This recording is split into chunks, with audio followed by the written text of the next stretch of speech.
ఈరోజు మనకి ఎల్లుండి జరగబోతున్న అతి ముఖ్యమైన ఘట్టం ఈ బ్రహ్మోత్సవాలు. ముఖ్యంగా ఈ కదిరి లక్ష్మీనరసింహస్వామి యొక్క దేవాలయంలో జరుగుతున్న ప్రతి సంవత్సరం జరిగే ఘట్టాల్లో అతి ముఖ్యమైన ఘట్టం ఈ బ్రహ్మోత్సవాలు ఏమిటంటే తేరు రథోత్సవం. అది 20వ తారీఖు జరగబోతోంది.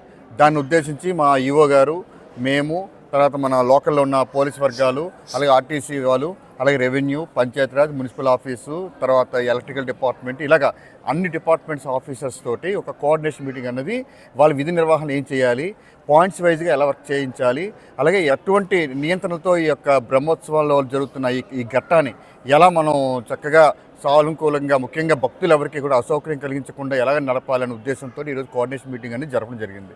అందులో భాగంగా ఎక్సైజ్ డిపార్ట్మెంట్ వాళ్ళని ఏం తెలియజేసామంటే 19వ తారీఖు సాయంత్రం నుండి 20వ తారీఖు రాత్రి వరకు కూడా ఎటువంటి అమ్మకాలు కొనుగోలు చేయొద్దని వాళ్ళు తెలియజేయడం జరిగింది. అలాగే ఎలక్ట్రికల్ డిపార్ట్మెంట్ వాళ్ళకి 20వ తారీఖు ఉదయం సుమారు 5:30 నుండి 6 మార్నింగ్ నుండి కూడా కరెంట్ ఆపడం జరుగుతుంది. ఎందుకంటే ఆ టైంలోని ఎవరైనా సరే ఎత్తైన బిల్డింగ్లు ఎక్కిన తర్వాత ఏ షాక్స్ జరగడం కానీ, ఏవైనా ప్రమాదాలు జరగడం కానీ జరగకూడని ఉద్దేశంతో, అలాగే మన మన ఆర్టీసీ వాళ్ళు చూసుకున్నట్లయితే, ట్రాన్స్పోర్ట్ డిపార్ట్మెంట్ చూసుకున్నట్లయితే వాళ్ళు ఎట్లా నడపాలి, ఏ పాయింట్స్ వరకు వెళ్తారు, ఇవన్నీ కూడా వాళ్ళతో కూడా ఒక మార్కింగ్ అనేది జరగడం జరిగింది. ఇంకా హెల్త్ డిపార్ట్మెంట్ వాళ్ళకి కూడా మనం ఏం చెప్పామంటే 108 అనేది ఏర్పాటు చేస్తామన్నారు. అలాగే మెడికల్ క్యాంప్ కూడా కండక్ట్ చేస్తామన్నారు.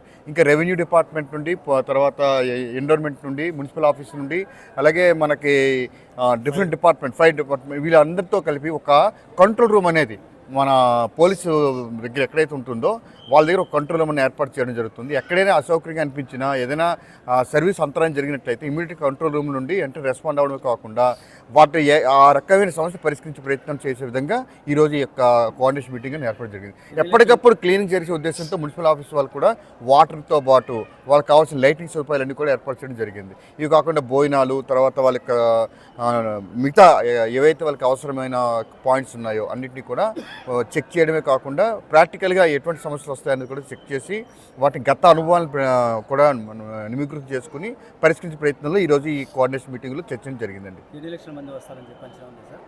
లాస్ట్ టైం ఎంతమంది వచ్చారండి? సుమారు 3 లక్షలు అంటున్నారు.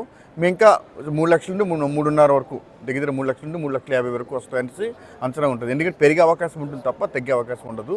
ఈసారి కూడా ఈ తేరు అనేది చాలా సక్రమంగా, చాలా చక్కని ఉత్సాహంతో భక్తుల యొక్క ఆహ్వానాలతోటి, ముఖ్యంగా ఈ యొక్క దేవాదాయ కమిటీ వారు, తర్వాత వివిధ శాఖ అధిపతులు, ముఖ్యంగా మన ఎమ్మెల్యే గారు, అలాగే జిల్లా యంత్రాంగ కలెక్టర్ గారి యొక్క ఆదేశాల ప్రకారమే ఈరోజు ఈ కార్యక్రమంలో ప్రతి ఒక్క దశ కూడా సక్రమంగా సఫలీకృతం చేస్తున్నాం. దీనికి సంబంధించిన ఎవరైతే సహకరిస్తున్నారో మీడియా వాళ్ళకి కూడా, ప్రింట్ అండ్ ఎలక్ట్రానిక్ మీడియా వాళ్ళకి కూడా ఈ సందర్భంగా మేము కృతజ్ఞతలు తెలియజేస్తున్నాం.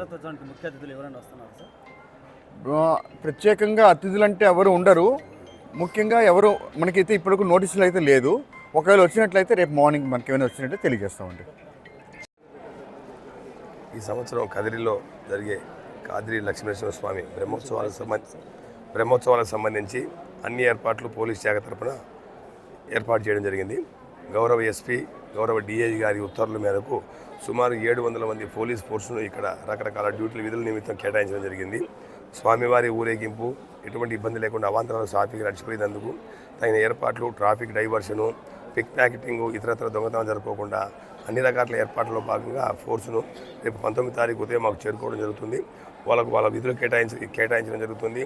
20వ తారీఖు ఉదయం నుండి 20వ తారీఖు నైట్ దాకా స్వామివారి ఊరేగింపు మధ్యాహ్నం అయిపోయిన తర్వాత కూడా దర్శనాలు కూడా సాఫీగా ఎటువంటి ఇబ్బంది లేకుండా వెళ్లేందుకు పై అధికారులు తగిన సిబ్బందిని ఇవ్వడం వల్ల ఎటువంటి ఇబ్బంది లేకుండా సాఫీగా కార్యక్రమం చేసే ప్రయత్నం చేస్తున్నాం.